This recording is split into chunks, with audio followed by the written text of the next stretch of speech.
Hi everyone, this is Charles Morgan for CoinWeek, and thank you for clicking on this video. We have a great segment about a classic American coin ready for you today. If you want to keep up to date with our latest content, you have to subscribe. Otherwise, the YouTube algorithm is going to feed you a bunch of nonsense about state quarters that you can retire on. If you want actual numismatics on YouTube, you owe it to yourself to follow CoinWeek. Also, be sure to check out our websites for daily updates, collecting strategies, coin profiles, award-winning journalism, and much more. It's free. I'm not kidding. 18,000 articles, award-winning podcasts, and much, much more. Free. Forever. All right, let's get into it.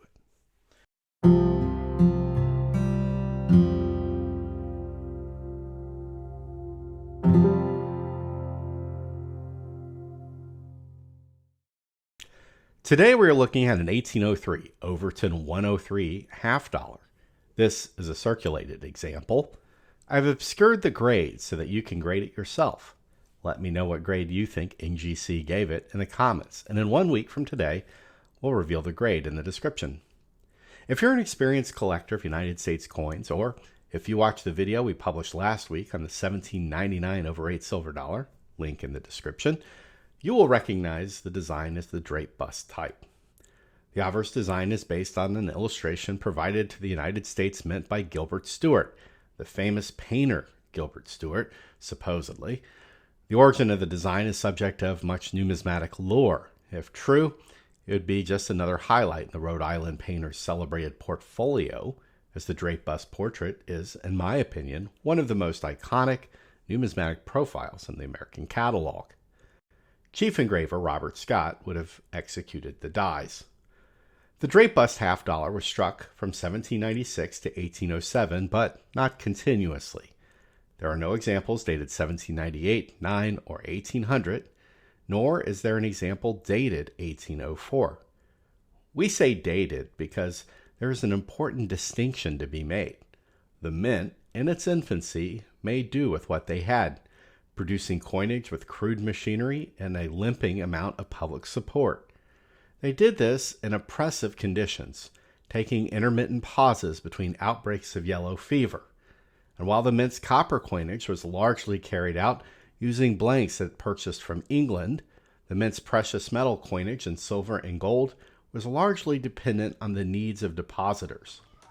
Much of the United States silver and gold coins at the time were being exported to pay foreign debts or to support the import trade. The United States Mint issued a paltry number of silver 1804 dated dimes and quarters, and that was it for the silver denominations. Of course, you will be familiar with the famous 1804 dollar, but that coin was struck decades later and has a whole story unto itself. But it did strike silver half dollars.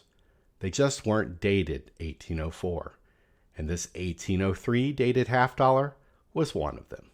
Let's talk about it.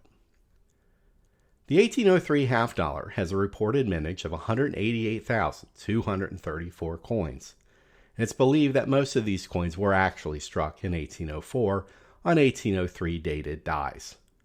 The coin can be broken down into two major obverse styles and two major reverse styles. They are cataloged by Overton number. Overton-101 through Overton-103 share an obverse date style that employs a large 3 in the date. The large 3 is easy to spot as it terminates with a serif that is positioned at a right angle on the top arm of the 3. Overton-104 is the only 1803 dated half dollar variety to feature a small 3. And that style is easily recognizable as the character is smaller and has a slanted appearance. Overton-101 is the only 1803 dated variety to be struck in 1803, and it features small stars in the glory on the reverse. These stars feature thin radials, as opposed to the thicker shape of the large stars. Overton-102 features the same obverse die with a new reverse. Here we have large stars in the glory.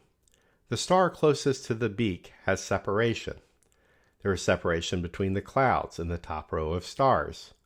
On the bundle of arrows, the 3 lowest tips form a straight line.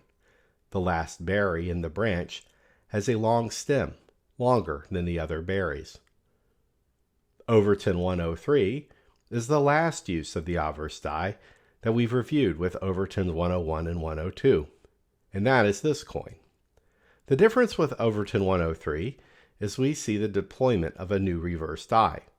The stars in the glory are of the large style. The star closest to the beak touches. Star 3 and 4 in the top row merge into the clouds. On the bundle of arrows, there's a singular arrowhead that is much lower than the rest. The bottom berry is sprouting from the shortest stem on the branch.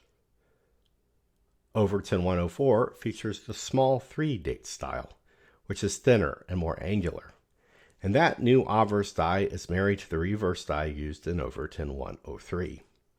With these explanations out of the way, we can identify this variety quite easily, even in its circulated state.